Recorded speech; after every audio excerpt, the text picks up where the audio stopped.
माता बहनों का ये प्रश्न है कि गुरुजी जब हम जाप करते हैं, पूजा करते हैं और जप करते हैं विशेष रूप से, तो हमारे घुटनों में दर्द होना शुरू हो जाता है। तो कई लोग ऐसे होते हैं जिनके कंधों में दर्द होना शुरू हो जाता है, छाती में दर्द होना शुरू हो जाता है, सिर में दर्द होना शुरू हो जाता है, या हाथ पैर उठते ही नहीं हैं, एक बार बैठ गए उसके बाद उठते ही नहीं हैं। तो ऐसा क्यों होता है? ऐसा क्या कारण है कि जिससे पूजा पाठ तो हम कर रहे हैं अपने भले के लिए, हम पूजा पाठ कर रहे हैं ऐश्वर्य शक्ति प्राप्त करने के लिए, शांति के लिए, पर उससे हमें क्या होता है, हमारे शरीर में जो वो दर्द होना शुरू हो जाता है। तो दर्द का क्या कारण है, इसके बारे में बताइए।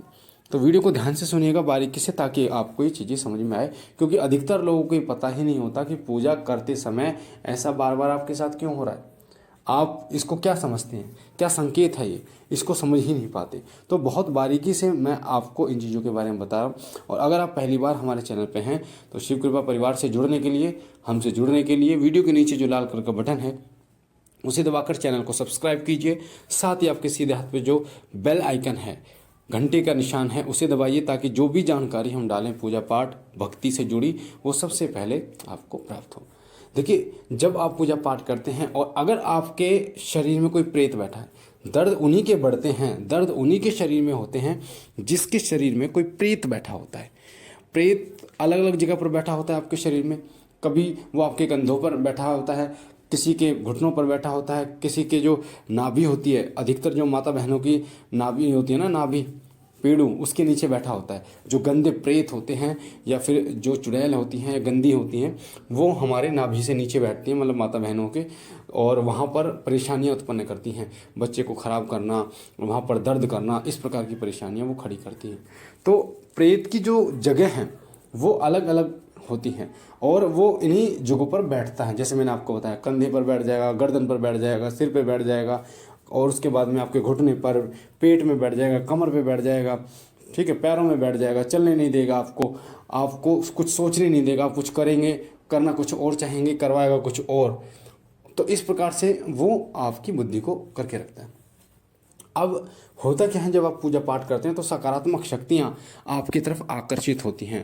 भगवान की शक्तियाँ, देवी देवताओं की शक्तियाँ आपकी तरफ आकर्षित होते हैं, उनके अंश आप तक आते हैं। वो जो अंश होते हैं ना, आप इस प्रकार से समझ सकते हैं जैसे पानी की बूंदें, बारिश की बूंदें आपके शरीर पर गिरती हैं, उसी प्रकार वो अंश की जो बौछार है वो आपके शरीर पर होती है, आपकी आत्मा पर होती है। वो जो बौछार हैं, जिस प्रकार बारिश की बौछारें पूरे शरीर को भिगो देती हैं, उसी प्रकार से भगवान की पूजा करने से वो बौछारें, दिव्य बौछारें आपके पूरे शरीर, पूरी आत्मा को भिगो देती हैं। और जहाँ पर भी वो बैठा है, अगर वो घुटने में बैठा है, पैरों में बैठा है, कंधे पर बैठा है, पेड़ों पर बैठा है, जहाँ पर भी वो बैठा है उसको पीड़ा होनी शुरू हो जाती है, उसको दिक्कत होनी शुरू हो जाती है। उस स्थान पर उस प्रेत को दिक्कत होनी शुरू हो जाती है। अब क्या करता है वो प्रेत आपको दर्द करता है। वो कोशिश करता है कि आपके जप को वो रुकवा पाए, आपकी पूजा से आपको विमुख कर दे, आप पूजा ही ना कर पाएँ। इस प्रकार से वो सिचुएशन क्रिएट कर देता है कि वो उस दर्द को इतना बढ़ा देता है कि आप ये सोचने पर मजबूर हो जाते हैं कि यार, जब भी मैं पूजा करता हूँ या करती हूँ तब भी मेरे को परेशानी होती है, और तब जब भी होती है जब मैं पूजा करता हूँ। पर कभी आपने ये सोचा है कि पूजा जब आप करते हैं तो आप भगवान की पूजा कर रहे हैं, और भगवान कभी आपको दर्द नहीं दे सकते। तो आपको ये सोचना होगा कि कहीं ना कहीं आपके शरीर में कोई प्रेत ऐसा बैठा हुआ है जिसको पीड़ा होती है, जिसको परेशानी होती है। आपके पाठ करने से, आपके जप करने से उसको परेशानी होती है, और जब उसको परेशानी होती है तो वो आपको परेशान करने की कोशिश करता है। वो अपनी पूरी शक्ति लगा देता है आपको दर्द देने में, और आपके दर्द को जितना हो पाए वो उतना बढ़ाने की कोशिश करता है। पर क्योंकि आप 10 मिनट पूजा करते हैं, आधा घंटा पूजा करते हैं, तो उस जो प्रेत होता है उसकी शक्ति उतनी ही कम होती चली जाती है। अगर आप ज़्यादा करेंगे तो धीरे धीरे उसकी शक्ति और ज़्यादा कम होती चली जाएगी। अगर आप पूजा में, जो मैंने कई बार आपको बताया है, पूजा में कुछ ऐसे कार्य को करते हैं जिससे सकारात्मक ऊर्जा की वृद्धि आपके शरीर में होती है, और तो सकारात्मक ऊर्जा की वृद्धि होगी तो नकारात्मक ऊर्जा और कम होती चली जाएगी। तो सकारात्मक ऊर्जा जैसे कैसे, जैसे आप हनुमान चालीसा का पाठ करते हैं, बजरंग बाण का पाठ करते हैं, या श्री हनुमान अष्टक का पाठ करते हैं, तो आप एक गिलास पानी रखिए, और जब भी आपका पाठ पूर्ण हो तो उसमें 3 फूंके मारिए और उस पानी को पी जाइए, और अपने ऊपर छींटे लगाइए, पूरे घर में छींटे लगेंगे। तो आप देखेंगे कि वो जो नकारात्मक शक्ति आपके शरीर में, जो प्रेत बैठा हुआ है, वो उसको पीड़ा, इतनी भयंकर पीड़ा होगी कि वो उस स्थान से आपको दर्द दे ही नहीं पाएगा, क्योंकि वो कमज़ोर पड़ता चला जाएगा। जब भी आप पूजा पाठ करते हैं और अगर आपके शरीर में कोई प्रेत है तो सबसे पहले उसके साथ काम क्या होता है, वो कमज़ोर होता चला जाता है। वो इतना कमज़ोर हो जाता है कि फिर वो आप पर अटैक नहीं कर पाता, आपके दर्द को नहीं बढ़ा पाता, आपको परेशान नहीं कर पाता है अगर आप लगातार पूजा बढ़ाते चले जाते हैं। और एक ऐसा समय आता है जब वो बिल्कुल बिल्कुल निढाल हो जाता है। जिस प्रकार किसी व्यक्ति के हाथ पैर कट जाते हैं तो वो किसी लायक नहीं रहता, उसी प्रकार उसकी शक्ति का अंश जो है वो ख़त्म हो जाता है और एक सकारात्मक ऊर्जा आपके पूरे शरीर को घेर लेती है, जिससे कि वो प्रेत आपको कोई नुकसान नहीं पहुंचा पाता। तो ये भी एक बहुत ही बारीकी जानकारी है, बारीकी से मैंने आपको बताया है कि कोई प्रेत कैसे आपको दर्द बढ़ाता है, कैसे आपको परेशान करता है और किस प्रकार जब आप पूजा करते हैं तो पूजा के समय पर आपको दर्द आपके बढ़ जाते हैं। तो ये सबसे बड़ा कारण होता है। तो अगर आप चाहते हैं कि उस प्रेत को नाश करें, उस प्रेत का नाश करें, तो प्रभु का गुणगान करें।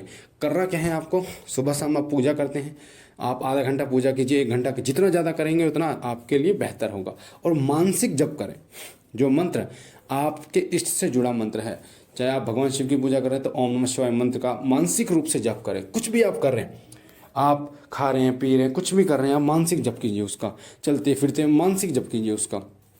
साथ ही अगर आपके जो माता दुर्गा आपके इष्ट हैं तो ओम दुम दुर्गाय नमः मंत्र का जप कीजिए, या फिर बीज मंत्रों का जप भी आप कर सकते हैं। जैसे माता काली का क्रीम बीज मंत्र है तो उसके बीज मंत्र, माता काली के क्रीम मंत्र का आप वो कीजिए, मंत्र जप कीजिए। आपको सभी देवताओं के मंत्र आपको गूगल पे मिल जाएंगे, यूट्यूब पे मिल जाएंगे कि कौन कौन से बीज मंत्र होते हैं। तो उन बीज मंत्रों का मानसिक जप कीजिए। तो वो बीज मंत्र क्या करेंगे, उस नकारात्मक शक्ति जो आपके शरीर में विद्यमान है उसका नाश करेंगे, उसको बहुत ही जल्दी शक्तिहीन कर देंगे।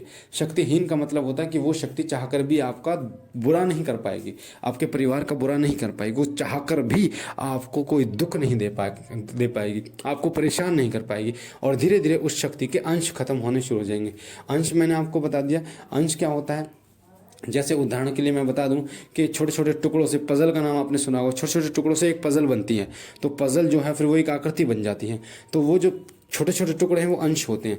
तो ये जब दैवी शक्ति आपके शरीर में प्रवेश करती है तो ये उस नकारात्मक शक्ति के ही अंशों को ख़त्म करती है, जिससे वो आकृति ही खत्म हो जाए। और जितने अंश इसके मरते हैं, ख़त्म होते हैं, उतने ही आपको आराम मिलना शुरू हो जाता है। और एक ऐसा समय आता है जब आपकी लगातार जप के कारण वो शक्ति के अंश बिल्कुल ख़त्म हो जाते हैं, एक भी नहीं रहता, जो फिर आपको किसी प्रकार का वो नुकसान नहीं कर पाता, ना ही दोबारा आपके शरीर में प्रवेश कर पाता है। तो मुझे आशा है ये जानकारी आपको पसंद आई होगी और आपके काम की होगी। अधिक से अधिक लोगों को इस वीडियो को शेयर कीजिए आप, ताकि अधिक से अधिक लोगों तक ये जानकारी जाए। और जिनके साथ ऐसा हो रहा है, क्योंकि कई लोगों ने कमेंट किया, एक नहीं लगभग 25 लोगों ने कमेंट किया होगा इसी तरीके से कि दर्द बढ़ जाते हैं जब हम पूजा करते हैं। तो उन लोगों तक ये वीडियो पहुँचे और जिनका ऐसा प्रश्न होता है उन लोगों तक भी ये जानकारी जाए, ताकि उनको भी इससे फ़ायदा हो पाए। बाबा भोलेनाथ कृपा करें, माँ दुर्गा जगदम्बा सदैव आप पर अपनी मेहर बनाए रखें।